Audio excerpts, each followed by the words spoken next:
So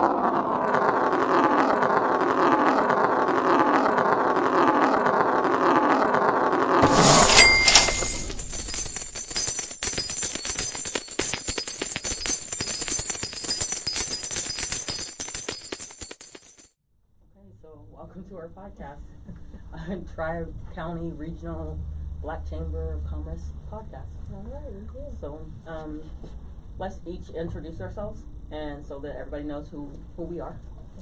Okay, I'm Nicole Wilson. I have an agency, Anointed Caring Homes, which we provide services and supports to individuals that have intellectual and developmental disabilities. Yes. My name is Howard Johnson. I'm with 707 Management LLC. We're a project management construction company, and that's what we do: project management and construction. Awesome. My name is Tabatha Barron, and I am the founder of Keeping Your Kids Safe. We help children go home the way the parents intended. So, okay.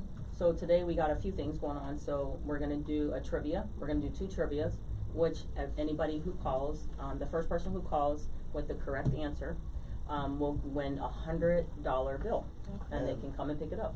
The questions come from this book right here. Exactly. And the book is the Black Business Book by Anthony Brogdon. It's over 200 facts which emphasize on history of black business in America during from the 1800s to 1960. Awesome. A lot of good information in here for sure. Oh, and by the way, Tabatha is our host today. Yeah. Yeah, I was going to leave that out a little bit, but it's okay. I'm the host today, so we're going to be good. It's Black History Month. This is what we're going to do. Yeah. So we're going to celebrate our community. So I have a few questions. We can, I'll ask you a couple questions, and then and then Nicole can go ahead and give her trivia question out, and then we'll wait for a caller to come back. So the very first question I have for both of you is, what made you start the business you're currently in? What made me start was really out of curiosity. When I was younger, used to see a lot of younger kids that used to, be in different classrooms than I was. They were treated a little bit differently, and I just always had that curiosity of why were they separated from the general population in school. So that was one of the things that sparked my interest in this industry. And then moving on, going to school, I majored in rehabilitation services, and that kind of gave me an idea of how to care for individuals with disabilities, what supports are out there for them. And then moving to Houston, I started grad school, and I got a degree in juvenile forensic psychology, and boom, that was the thing that opened the doors to all things mental health, and just kind of got my antennas moving, and I decided to go and move into this industry and start my own agency. Oh, that's nice. I mean, that's really important for us to be able to have some type of support for those who have special needs, family members, and children and things like that. So you don't have anybody close to you that have had that experience? No one close to me, but it is an industry that's near and dear to me. You really have to be a caring person to work in this industry, and really be strong, because it's a challenging field. Yes. One of the most underpaid industries, but you have to have good people out there to do the work. So that's me. That's pretty good. Yeah. Okay, Howard, you're up next. Can you ask that question again, please? Not paying attention. No, I'm just kidding. I'm just kidding. For me, I guess I can start as a kid. I was always adventurous, and I was very hard-headed. My uncle always told me, hey, a hard head make a soft behind. Oh, yeah. So, as an adult, I was still adventurous and still very hard-headed. And I realized probably in my early 20s, or probably 19 or 20, I realized that realistically I couldn't work for anybody else. Okay. So I went to work for different companies that I wanted to acquire skills from. So initially I just wanted to do demo work. So I started working for a mold remediation company. Worked for that company, took that company to the top level to where I had employees that I didn't have to show up for work, and everything was taken care of like I was there. And when they came to me and said, oh, well, your services are no longer needed because your crews run by themselves, we don't need you anymore. I was okay with that, and that prompted me to go out, get a certification in microbiology, and go start my own mold remediation company. And so from 2002, I never looked back. I worked for myself pretty much from 2002. The only jobs that I did take were jobs where people were like, hey, I need your help. You know, I don't want a 1099 you, can I W-2 you? And I agreed to it because the amount was so good. So I've been in business for myself since 2002, and I think construction has been a passion for me for years, and project management has been something that came naturally. So in the aspect of it, to have a construction company and a project management company, I think was a part of my destiny from the beginning. I just finally realized it when I started that company in 2013, but I've been in construction for over 22 years. So isn't it nice when you finally find that one thing that just sings to you, and then you wake up and you're like, okay, I gotta go and play today? Yeah. The irony of it is you always want to know what it is that you want to do or what it is that you're designed to do. I think every person here on the earth is designed to, there's something that is their actual niche. Now, whether they figure it out or not is the question. The thing is, I've been in it since I can remember, but I did not have the revelation that that was what I was supposed to be doing.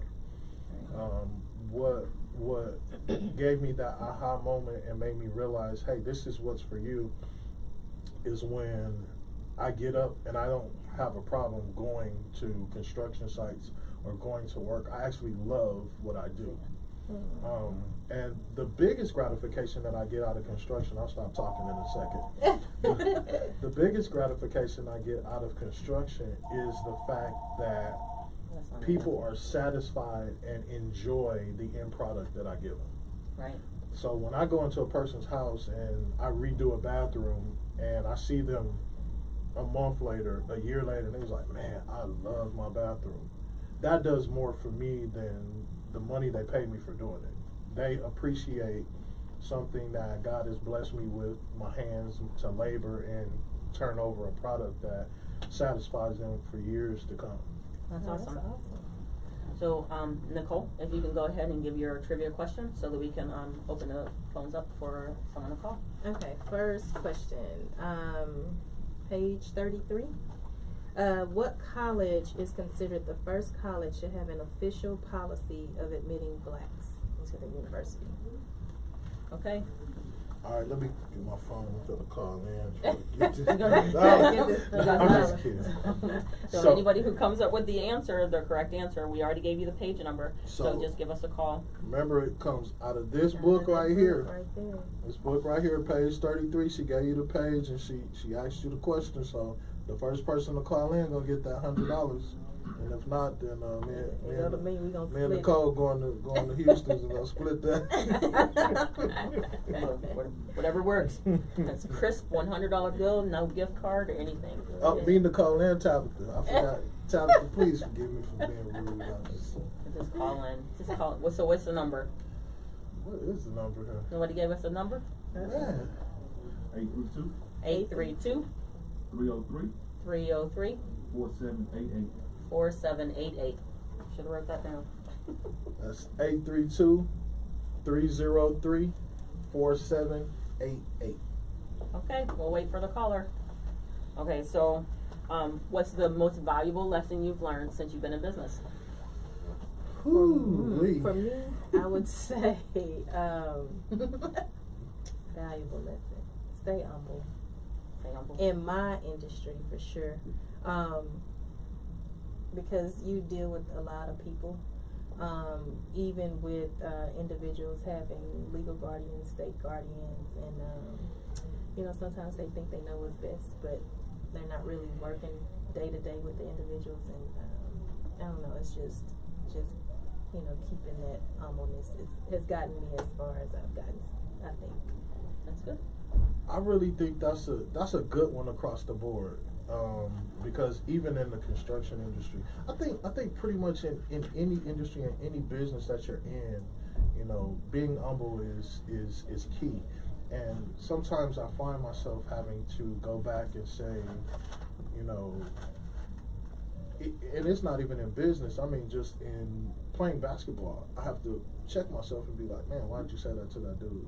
Otherwise, any other position or any other arena that you were in, you would have never said something like that. So, you know, that's not something that's not who you are as a person. So why present that to someone, even though it's a competitive nature or a competitive sport at that particular time, or you're being competitive, it's still in your best interest to portray your reality and who you really are at all times. So that being humble is a good thing. That's really a great thing, because I see a lot of people who, I'll just be frank when I say it, they've forgotten where they came from and step on the people who, you know, who are beneath them.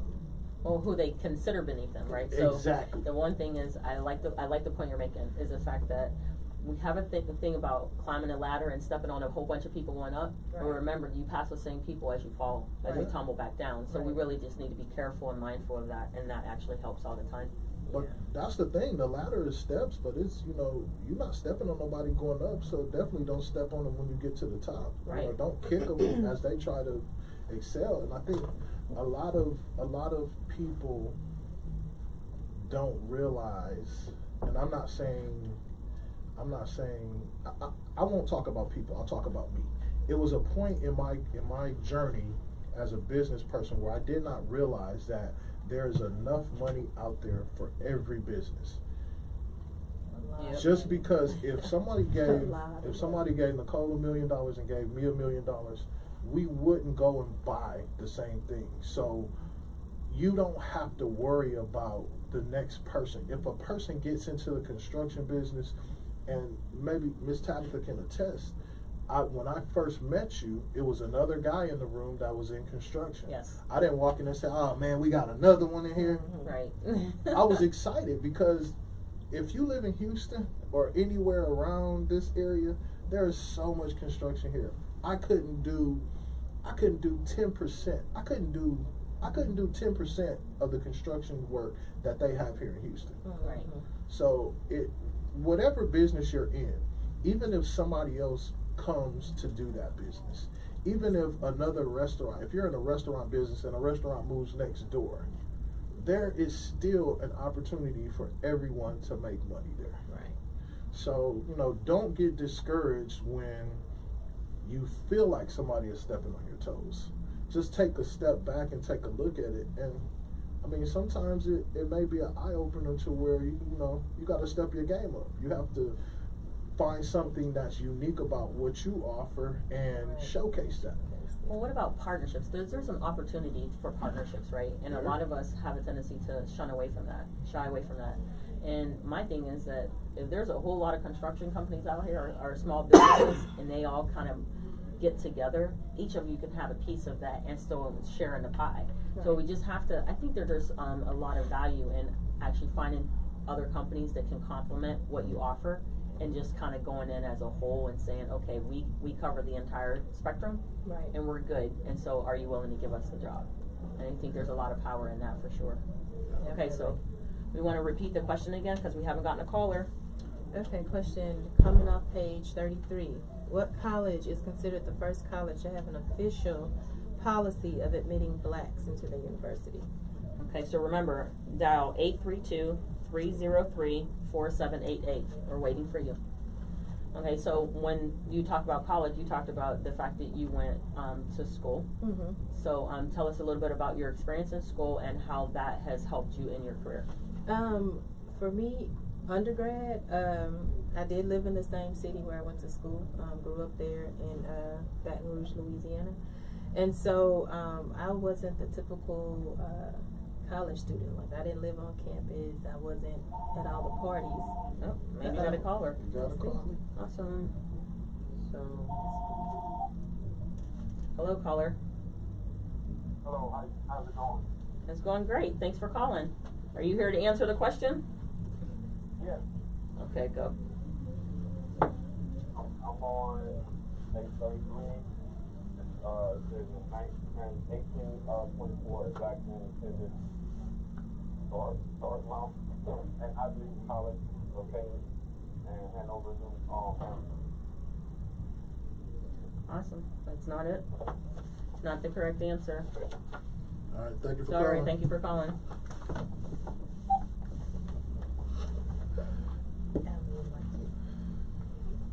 Okay. All right. Page 33. So, yeah, So I so. was in the middle of talking about my college experience. So, I worked 2 jobs throughout college.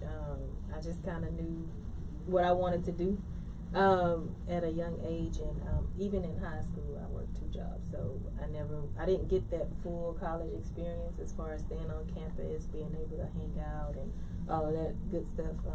I just kind of worked and made things happen that I wanted to happen.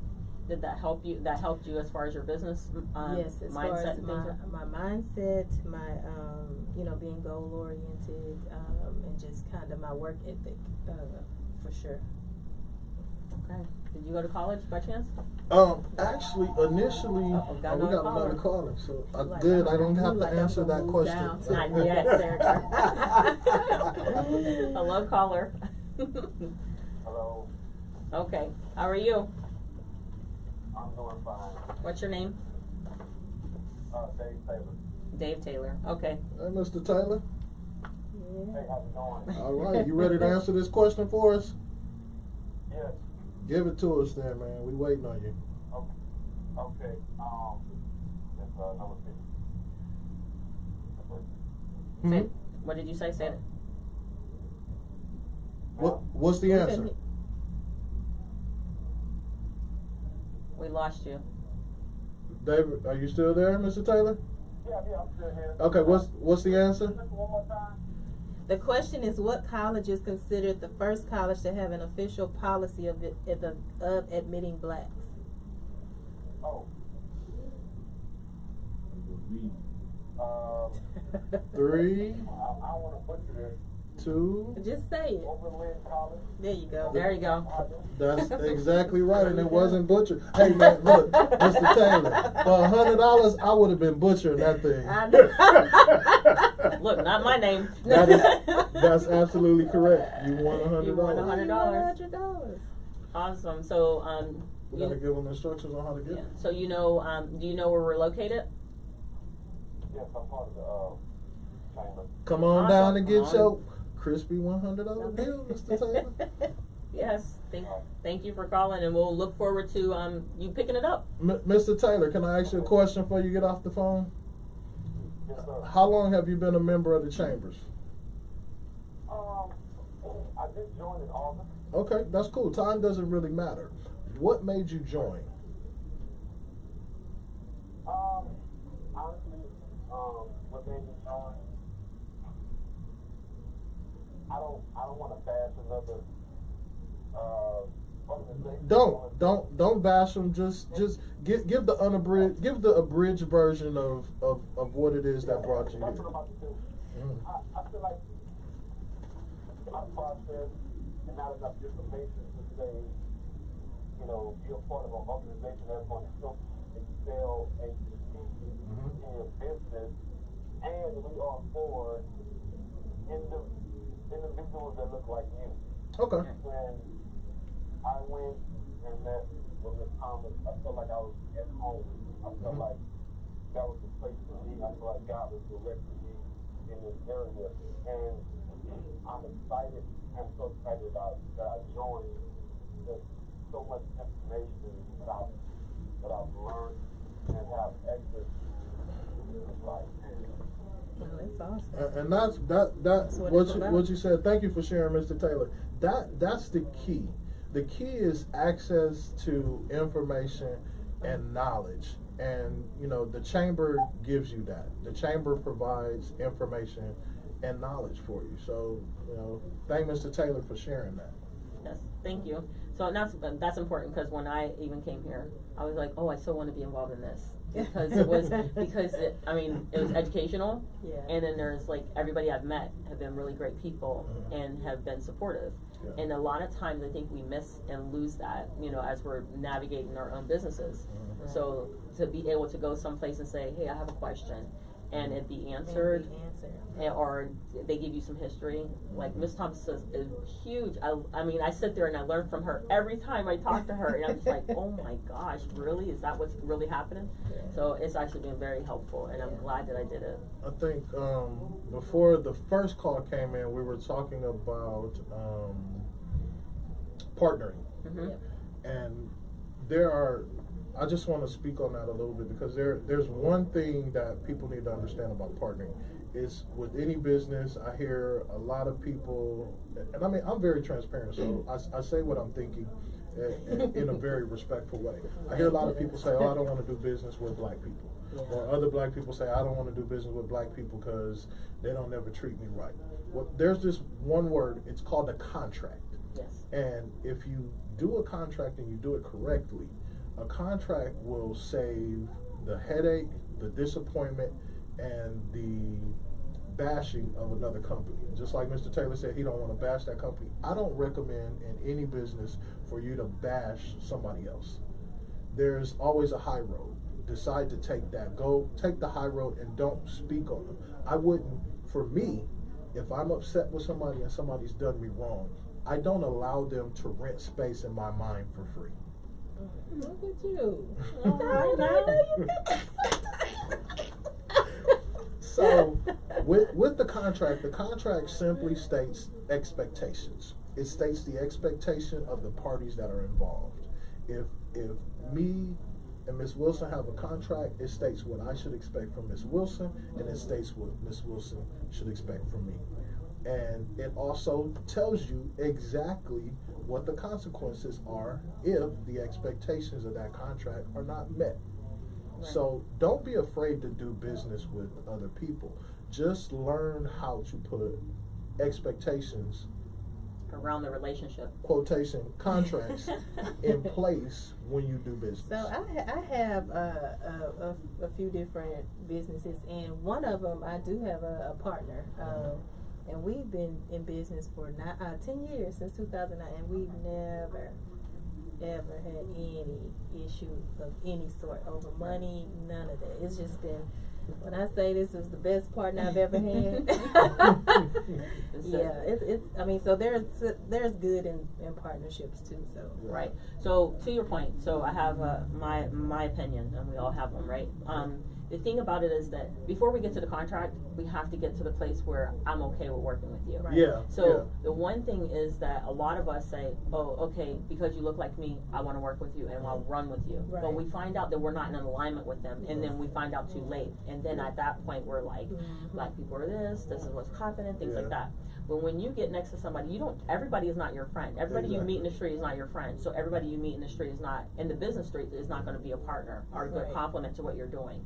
So I think that for me, I learned that I really have to pay attention to my instinct, my God-given instinct. The one thing that we were given that says, hey, alert, body damage. That's not a good thing for you, and just not to partner with people who make us uncomfortable. So my rule of thumb is if I get a knot in my throat and a knot in my stomach every time I think about calling you, you are not the right person for me. Run for your life. Just do it. The good thing about partnerships, I'll say this: if all the cards are in place, let me say that. If just a hypothetical situation, if all the cards are in place, if you and this person get along fine, you think that you could be great in business, and the only thing that's holding you back is you had a bad experience with somebody else that was in the same business, or even we'll just be frank, somebody else that was a black business owner. You had a bad spat with them. If that's the only thing that's stopping you from doing business, put a contract in place, because what partnering does, it allows you to increase your capacity. And I mean, I'm a big dude on definition. So capacity is the maximum amount that something can contain. And if you can't contain any more business, then you set a ceiling for yourself. And that's another thing as a business owner that I love, is that there is no ceiling for what I can do, because I can always go out and find somebody that I can partner with and increase my capacity and continue to increase my capacity. So by partnering with them, I increase my capacity. Partnering with someone else, I can increase my capacity. If I call Nicole and say, hey, Nicole, I want to partner with you on something. What do you have going on? It's like, I got this, and this going on. I said, well, let's partner on this. Now I've went from being just a business owner in a construction company, but being a partner in a company that Ms. Wilson has. Mm-hmm. So increasing your capacity and partnering with people it's important. It's key to growing business without the headache of having to do it all by yourself. Yes. And that's one of the big things about the chambers that I loved. And I don't know if Ms. Thompson was the one that cloned it, but here at the chambers, you're in business for yourself, but not by yourself. Yes. Yeah. And I learned something about you today that I didn't know. I just thought that you just were in. Don't you say it on the air. No, I'm just kidding. Go ahead. I'm just kidding. I didn't know that you did residential as well. Yeah, I do something else that I'm doing now calls for a team of people to. Sure, let's get it. Let's get that money. I just learned that today. Made a connection. Look at that. All we had to do is ask the right questions and we get there. Yeah. But partnerships are not just about, the complementary businesses, right? So those are also the ones where we all have gaps. Yeah. We don't know 100% of everything. So you got to go out and find somebody who can fill that gap. Yeah. So gap can be accounting. That gap can be, for something for your business, be tile or something like that. Yeah. It can be anything. I'm continually increasing my capacity. Continually. I've been in construction, like I say, for over 20 years, and I'm still learning things. I'm still learning. I will still go out. If you're great at contracting, and I meet you and we talk, and you can do something I can't do, then I want to see, first off, how I can put money in your pocket. Because if I'm putting money in your pocket, that means I'm making money as well. Oh, okay. And that's kind of how I look at it. I don't look at I wonder how much I can make off this guy. If he charged me this much, then I could charge them this much. No, I want to keep you busy and working, because if you're busy and working, that means I'm making money also. If we partner, And the second definition for capacity is the amount that something can produce. So both definitions, are really cool to me. Like I'm a connoisseur of disambiguating information. So I try to make it simple. Mm-hmm. The maximum amount that something can contain, or the amount that something can produce. And increasing capacity in business is simply that. If your business capacity is here, then that's all your business can contain, and that's all your business can produce. But as you increase it, that means your business can contain more and produce more. And productivity always results to fiduciary. Right. I was gonna say one, and you kind of work them both together, right? Mm-hmm. So no matter what, so if you increase your capacity, ultimately you're increasing the opportunity of financial improvements, right? Yeah. So it's definitely there, but it's just a matter of education, because we still have education that we have to do. It doesn't always have to be formal though, either. It can be we learn on the job, apprenticeships, or just being interns into different other businesses in order to continue to increase our knowledge and our help, what we're expected to give to the people that we are servicing. I think that's extremely important. Okay, so we're going to let you, Howard, go ahead and No, I'm not ready. I'm not ready. Give your, so go ahead. I forgot which question I was going to ask. Find one. Look, and you were being so sneaky. No. You wouldn't show us. I didn't show you my question. I don't need to see it. We're going to call in, don't worry.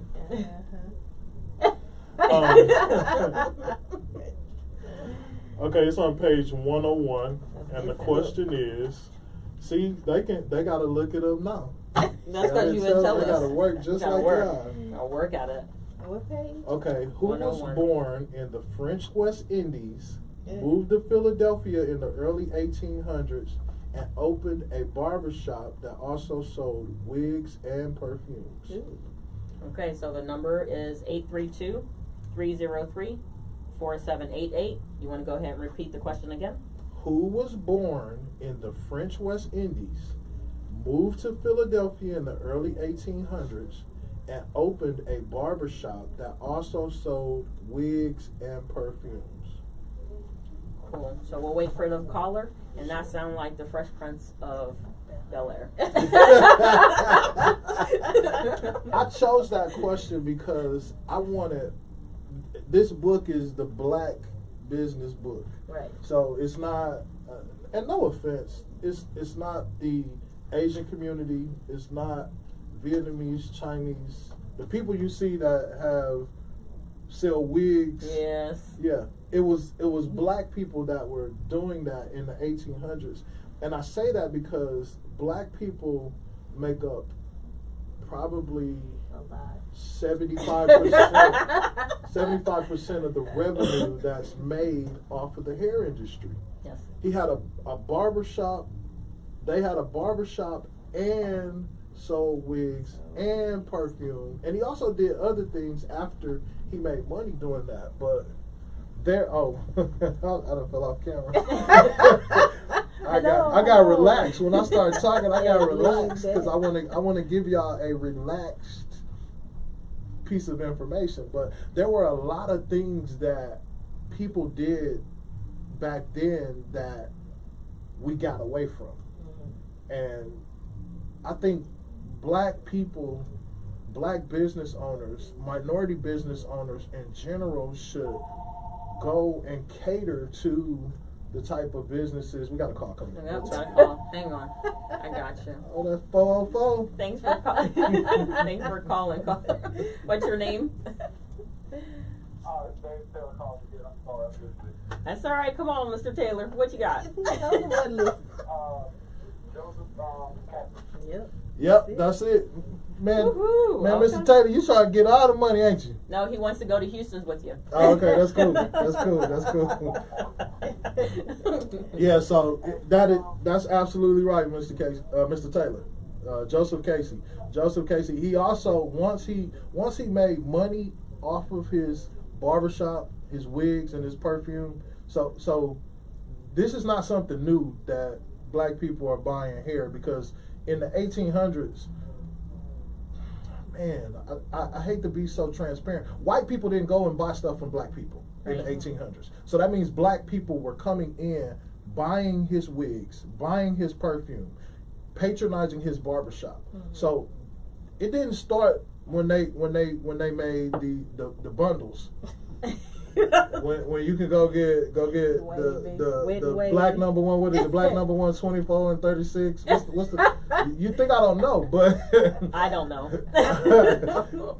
that was not when black people started buying hair. They've been doing it since the 1800s, and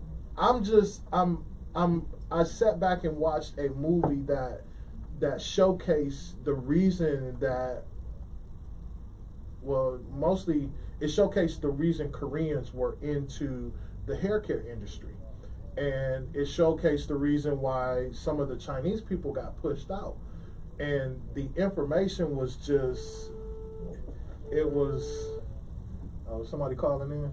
No, I don't know what happened. Yeah, somebody else was calling. Oh, I just wanted. But it showcased a lot. Mr. Taylor, you still on the line with us? Sorry, I think I might have. Yeah. Oh, okay. Sorry. It's okay. Sorry, Mr. Taylor. It's okay. I apologize, Mr. Taylor. You didn't get to speak on that, but I think you know where to had come something pick up say. your money. Yeah. You know But where to it's come just so in watching the documentary, there was a time where somebody's calling in. We got somebody's another calling. caller. All right. Hello, caller. What's your name? Hi, my name is Troy Titus. Oh, Troy Titus. Okay. What's going on, Troy? Not much, man. I live in the dream industry. Hey, that's a good place to be, man. Mm-hmm. A lot of people don't get to live their dream. That's Mr. Taylor He calling calling back. back. You know, somebody won $100 already. That's what you was calling for. Yeah. You know what? That $100 wasn't fine. Uh-huh. But I just wanted to point out the fact that it wasn't just a case. How does that work? Actually, indicates the all. Uh-huh. So it was a family business. Yeah, exactly. Exactly. Yep. Yep. Thanks for calling. Thank you for calling. You got that. All right, you too. too. So that was Yes. huge. So what would be what's the difference now versus then? Because I think that once we try to understand, learn from our history, we actually will help everybody else that's coming on board, right? Because back then they were all patronizing our own, right? But Well, now we're fighting. Well, see, here's what it is, and this is just my personal opinion. Don't take this and go with it. That it's not concrete. This is not the gospel according to according to God. This is my belief. I'll speak on history real quick, and like I told you, I'm big on definitions. History is the study of past events, particularly in human affairs. The whole series of past events connected with someone or something. The reason February is Black History Month is because there was a time where there was a disconnect between the information that we had on our history. So with the disconnect from your history, there is a disconnect from your actual culture. And one thing I will say about the Latino community, the Asian community, they stick together. They recycle their money. My cousin moved into a nice neighborhood, what I considered nice in the late 90s, early 2000s. It was over off of Eldridge and Bel Air, and there was a Asian family that lived next door. And I mean, they had nice cars when they pulled in. They had a Porsche back then, a nice Porsche convertible, nice Lexuses and Toyotas. And I was like, man, they got like 6-7 cars. What I didn't realize is that it was 6 different families living in that one house. Yes. And my cousin was the only one who lived in her house. Yes. And their house was smaller than hers. They still do that today. Yes, they do that today. And they actually do it for a reason. Because I went in and I asked a whole bunch of questions. Because I'm an inquisitive type of a person. So I'm like, I just need to understand. So the family that I spoke to actually talked about the fact that everybody comes into one home and then they help to pay off that one home. And then they move and they go into another home and they help to pay off that home. And because they're able to do that, by the time they're done in 15 years, each family owns their own home. Yeah. And so it's outright and clear. But for our community, I think it's, oh, you're 18, oh, there's a door, go ahead, get out. Or no, you can't stay here. But I think there's a lot of value to actually having a compound family structure. Because even when I traveled, overseas, I noticed that in those communities, they actually have 3 generations at least that live in the home. Exactly. And because for those reasons, they cut down on costs, they cut down on childcare, they cut down on a lot of different things. So they didn't have to worry about their aging group, and they don't have to worry about the new ones coming in. Yeah. And the ones in the middle are taking care of both sides. So it's kind of a secular thing, but I think there's a lot of power in that. And so if we can just put that into the businesses as well as our families, we can actually regain a lot of our footing in society. And I want people to understand, we are not putting anybody down that doesn't agree or that doesn't participate or that doesn't have the knowledge. We just want you to begin to have an opportunity to fathom something different.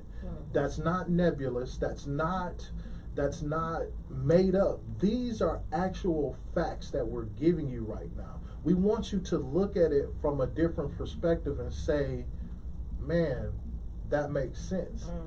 I'm not saying move your whole family in the house, because I just don't see that happening in the society we live in today.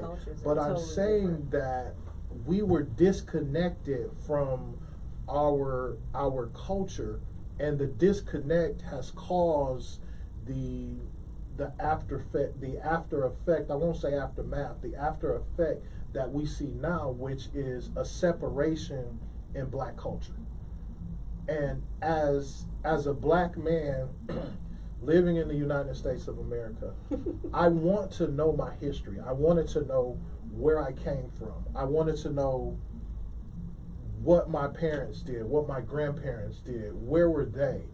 So, and if you watch movies and you look at movies that depict African tribes, African culture, when you go into the village, everybody comes out. There's not houses down the street, or there's not a fence in between each of the houses or each of the tents or each of the huts. There's no fence separating them. That village operated as a village. They had one person or two people that gathered the water. They had two people that cooked. They had two people that washed the clothes. They had two people that tend to the kids. Then they had all the men. All the men would go out and hunt together. All the young boys would learn how to make weapons, how to make tools to utilize. So they had different areas in the village that is a reflection of what we just talked about. Families coming into one household, paying that house off, then moving to another house, paying that house off. 6 houses in 15 years. Yeah, it's easy to do because it's people are not halfway through their mortgage in 15 years on one house. I mean, just kind of fathom that thought. Think about that. Think about the reality that we just put in front of you. Right. And don't discard the truth, because I won't even talk about anybody else. A lot of times I will see the truth sitting right in my face. And since I've gotten older, I'm not this ignorant. I don't that's why I'm talking about me. I'm not talking about nobody else. The truth will be sitting in my face. When I was in my 20s, the truth is sitting in my face, and I look at the truth and be like, it looks real, it sounds real, well, must be real, but I'm not gonna do that. Right. It's something you're not willing to attach to. So the thing about all of this is that family and business are very similar in how we interact, right? So how we behave inside of our family structure is what we kind of bring into our business structures. And so from a business standpoint, if we can kind of adopt the habits or the understanding that we have so much buying power all by ourselves, and what can we do with that power if we just collectively get together? And so from a business standpoint, we're just looking at what is it that you need as a business owner that I can give, that I can support you with, right? Yeah. And so that's what it comes down to. So just like family, when anybody under the age of 16, we only say 16 because by 16 everybody's wilding out.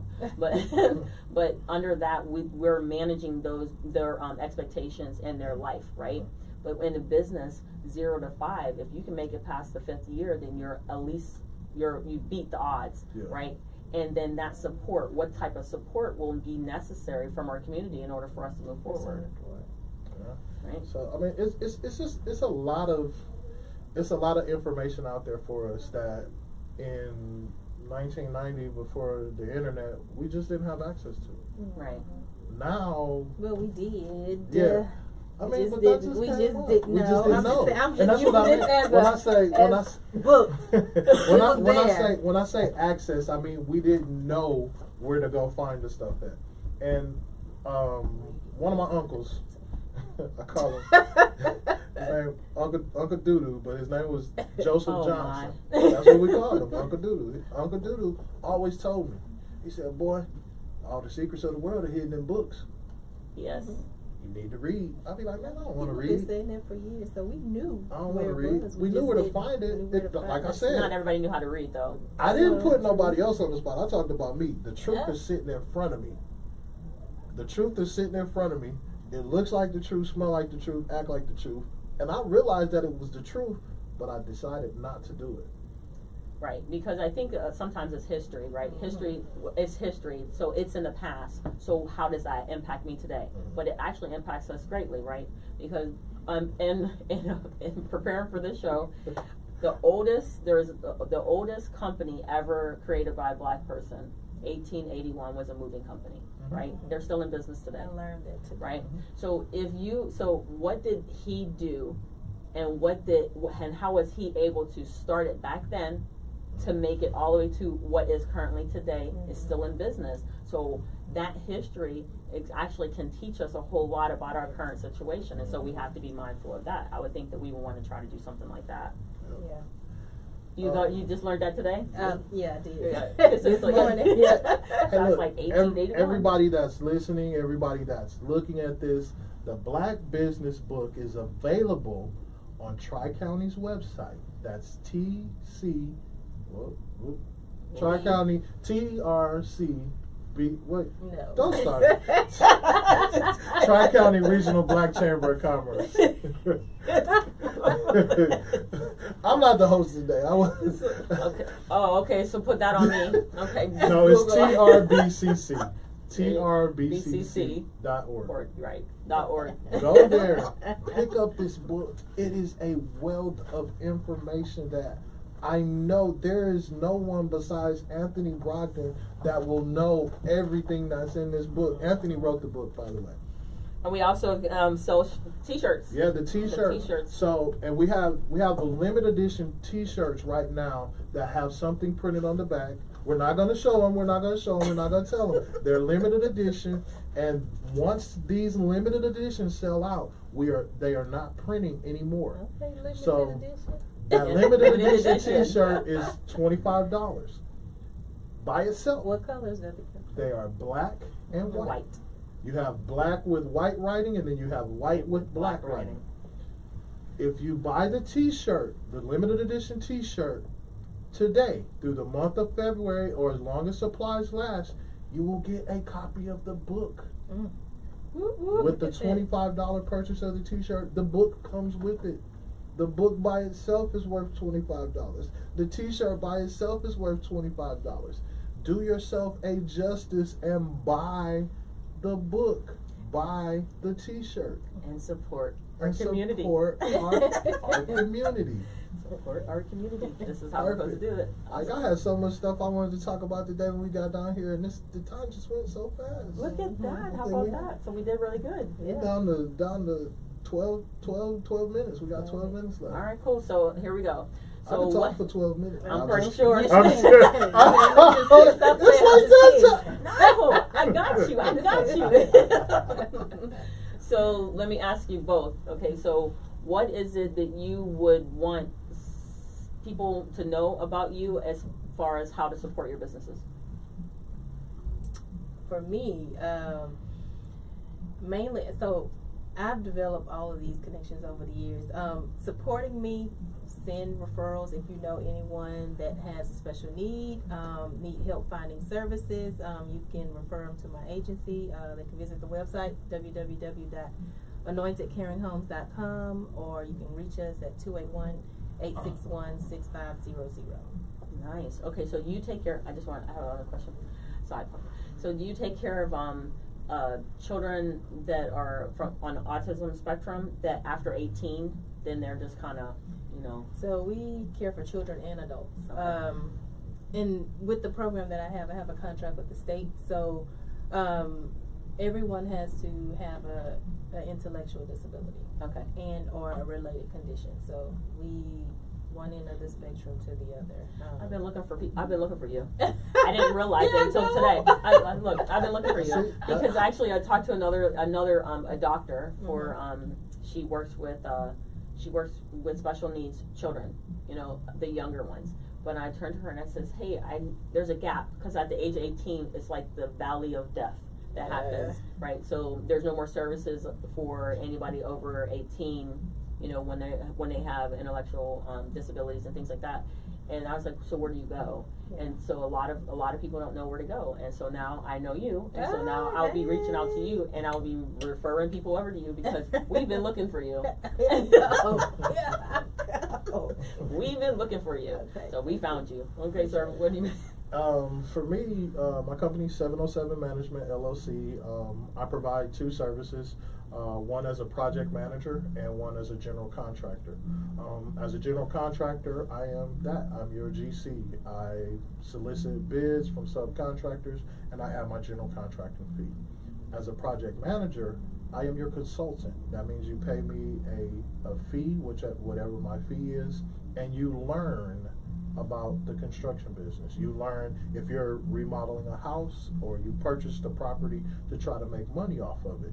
You learn how to do that from start to finish, from purchasing the house to setting a budget to going into construction to the final cleanup and turnaround and selling it. I provide that consulting service every step of the way for my That's project what I manager. need. You didn't know that? I did not know that. Look, Yeah. you found. Look, she been looking for you. Yeah, that's what I provide as a project manager service for the residential side. But I do residential, I do commercial, K through 12, university. I pretty much I never go around and talk about where I've worked or what I've done, but I've worked on some places that you've probably been. I'll just name Prairie View A&M, Texas A&M, TSU, HISD, Houston Police Department, Everywhere in Houston. 611 Walker. I've done work on a lot of places around Houston, the Houston area, pretty much all the counties that Tri-County Services I've done some work in. So how can they find you? My cell phone number is 281-726-1028. My email is H is in Henry, T is in Tom, J is in Jackal, 707@yahoo.com. And my website is www.707.com. TMJ? TMJ? HTJ. HTJ. Where Howard did Terrence TMJ Johnson. But he said Jackal. Yeah, everybody's like, Fine. you must have been in the military the way you laid them words out. Cause Yeah. people be like, hotel, jolly. Yeah. But yeah. Anything other than, you know. Well, that's cool. So I'm glad we did this. This is pretty cool. And I mean, I provide any and everything on a house that can be done. My company can provide the service for you. You do can gutters? build one. You can build one from the ground up. Now, this is the very first time that I have plugged my company. I've never, since I've been in business, I have never once ran one advertisement. I have never once passed out a business card to a stranger and said, hey, I do this. And that might be why you don't know. Not that you're a stranger, just that I don't advertise. I Because am. everything comes by referral. If I have not done work for somebody who knows you and knows me, I will never solicit you. Right. So, and it's worked for me in business. It may not work for everybody, but I'm not looking for every job that's out there. Like I say, I couldn't perform 10% of the work that's out here that needs to be done. I can't do it all. And I'll be honest, God has been good to me in this business. He's giving me a skill to work with my hands. I can self-perform anything that I subcontract. So from laying your tile to running the electrical to putting the water heater in to putting the roof on, I can get up there with my tools and do it myself. Okay. I just choose not to do that anymore. Awesome. And for me, one more thing, for me, not off of the business side of it, for me, people say that they want me to help them. They're talking about financially. But if you want help, be willing to learn a skill. Be willing to pick up a hammer and say, okay, when I swing it this way, what does it do? Or be willing to come out and say, hey, what is that tool used for? Learn something that will. They say if you give a man a fish, he's eating for a day. But if you teach him how to fish, Right. he can go out and get food for the rest of his life. So if you come to me and say, hey, Howard, I genuinely want to learn this, and it's not about you giving me $20 or you giving me $100 or paying me $10 an hour to do this. I really want to genuinely learn how to feed my family. I want to see if this is something that I like to do. And for me, I'm going to help just because you desire to learn something different or to do something different with your life. Now, don't everybody call me telling me, "Oh, hey, Howard, I want to learn this." You can put it out there. But Too late. I have, and But not everybody's going to show up. no, There's definitely some people. and that's what I'm going to say. I'm going to get calls, and there are going to be people who are not serious about it. So if you're serious about learning a trade or a skill, you can come to any job site that I'm on. You can call my phone at any time. I tell everybody that I give my business card to, it's free to talk to me. I don't charge people to call my phone. I answer my phone from the morning to the night. If I'm asleep, I'm not answering. If I'm on another call, I'm not going to answer. But I will return Check calls. your messages. Yeah, leave me a message. It's You free don't to send talk to people me. to voicemail? Information, access to Did you hear what I just asked? No, I couldn't hear you. What'd you say? Can't hear you. What'd you I say? can't hear you. I say, do you send people to voicemail here? Absolutely. No. Well, it My depends. phone, my phone rings, but no, I don't send people to voicemail. I answer all calls. I don't owe anybody anything. I don't do anybody wrong, so I don't run from any calls. If you call me private, unmarked, I answer the phone because bill collectors are not calling me because I pay my bills. Awesome. Yeah. So, okay, one more time. Give the Unless your I website. forget. Give the website to where people can find out more about you. Oh, it's www.707.com. My website might be under construction, but I hadn't checked. Well, you I are told under you I don't- construction. I don't You're advertise. Under construction. How about you? Go ahead. Your website. www.anointedcaringhomes.com. Okay, and I'm also going to give mine, which is going to be KYKSFIRST.com. That's going to be keepingyourkidssafefirst.com. And thank you very much for being here. We closing up? Yeah, we're done. I thought we got like 4 minutes left. Let's do it. We didn't know. We don't know anything about what me? you do. Yeah, you're hosting. Let's hear about your business. You got about 3 minutes. Okay, I got 2 3 minutes. So, my niece got put on the wrong school bus twice in the same school year as a kindergartner. Okay. 5 years old, dropped off 5 miles away from where she was supposed to be dropped off at. The breakdown happened at the school, for the bus, and then again at the childcare. No one ever contacted home to say, hey, we have your kid. The kid was missing for over an hour.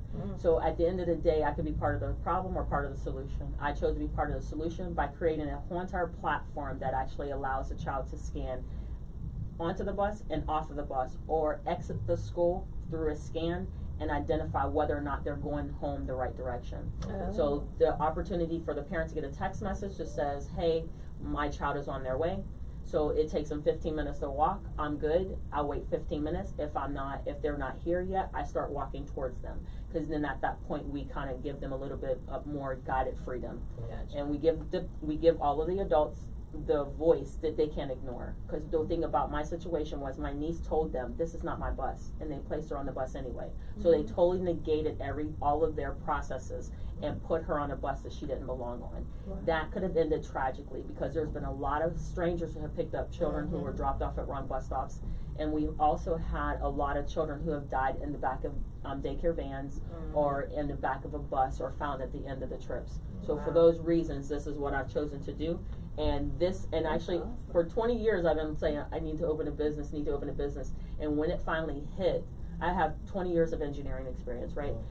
And it resonated so strongly that I haven't been able to shake it. So I know that I'm in the right place.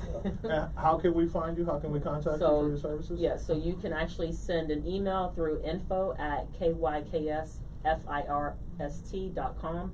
And you can also find us at the website, kyksfirst.com. Keeping your kids safe first. That's our #1 and only priority.